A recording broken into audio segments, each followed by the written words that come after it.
প্রথমে এটা দিয়ে দেখবেন তো। হ্যাঁ হ্যাঁ ক্লিয়ার আছে।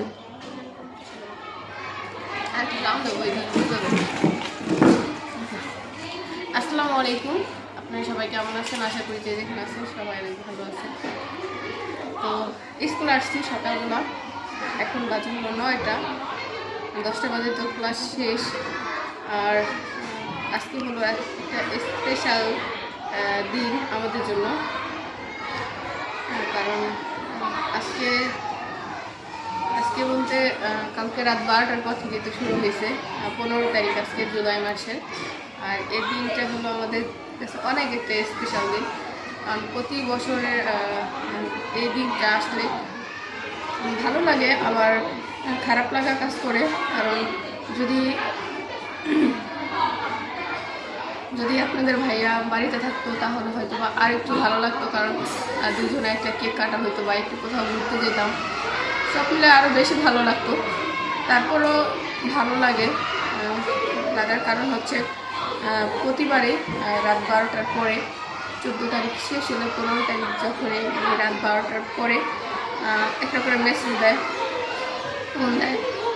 আর মেসেজগুলো হলো অনেক লম্বা একটা আকারের হয়, পড়লেও ভালো লাগে।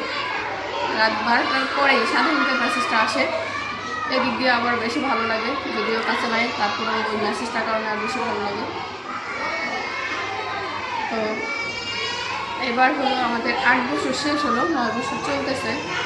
9 বছরও হলো একবার দেশে ছিল, এবার দেশে থাকার ইচ্ছা ছিল, ওইবার হলো কেক কাটবো, কিছু একটা করবো। কিন্তু ম্যারেজের আগের দিন অনেক অসুস্থ হয়ে পড়ি, তারপরে আমাদের বাড়িতে জাজিরা নিয়ে গেছে, জাজিরা থেকে আমাদের বাড়িতে গেছে। তো এবার আর কিছু করা হয় নাই। তো ইচ্ছা আছে, যেহেতু আপনাদের ভাইয়া খুব তাড়াতাড়ি এসে পড়তেছে, তো 2 থেকে 2.5 মাসের মধ্যে, তো আগামী বছর তো কিছু একটা করার ইচ্ছা আছে, দেখি।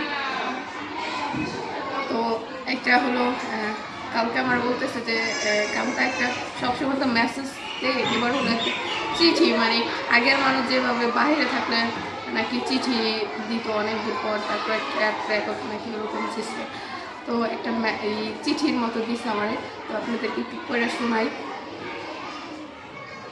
এই যে আমি হলো আপু হলো আমার ক্যামেরাটা ধরছে, আমি হলো তার ফোনে হলো ঠিক করে নিছি, একটা ছবি তুলে নিয়েছি আমার ফোন থেকে। তো আপনাদেরকে একটু শোনাই আমি, হ্যাঁ, বুঝা যায় ওখানে কথা।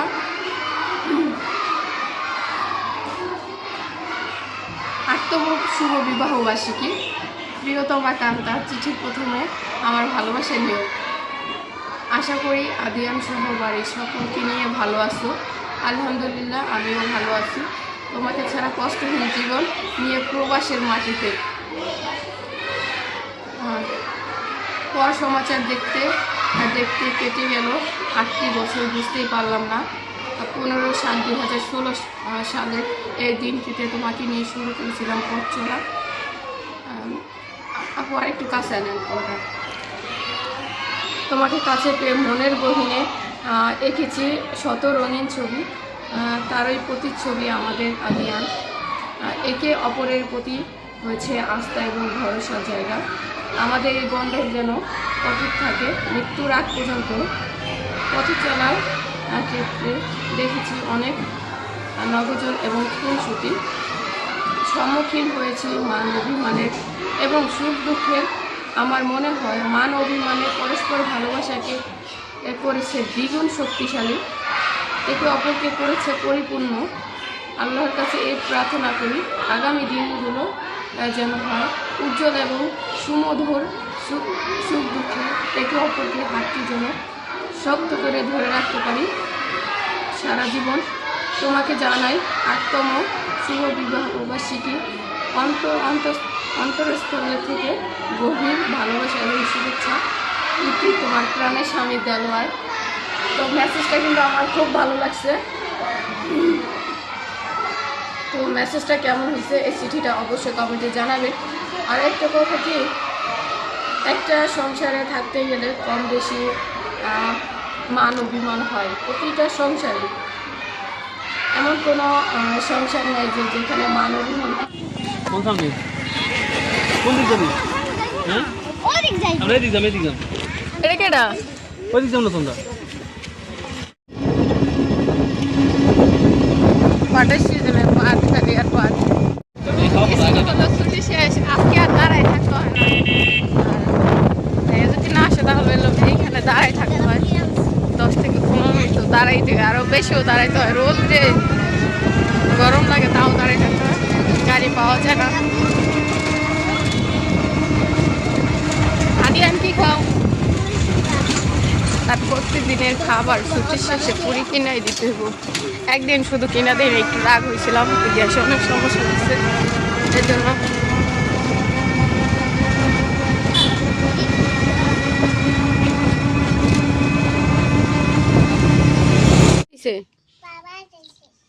বাবা বাবা বাবা বাবা কো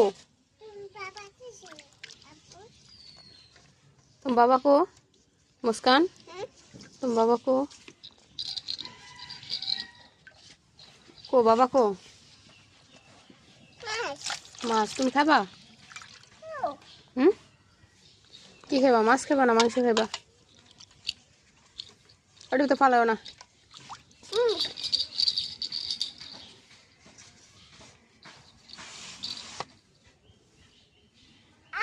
কি আরে আরে এটা দিছো কা ও টাকা পড়ে গেছে যে টাকা পড়ে গেছে উঠাও দিয়ে আসো দাও পানি ভিতর ভিজায় কে বলো ওই তোমার নানু কাছে দিও টাকা দিয়ে অবস্থায় এই যে এখানে হলো মাছ কিনে আনছে আর হলো মুরগি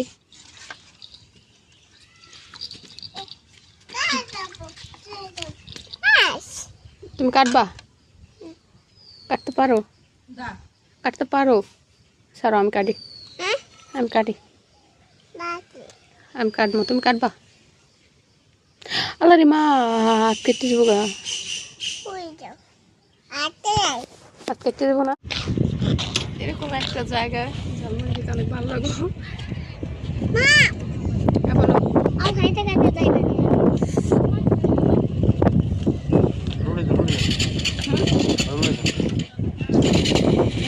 হলো পানি নৌকা চালাইতে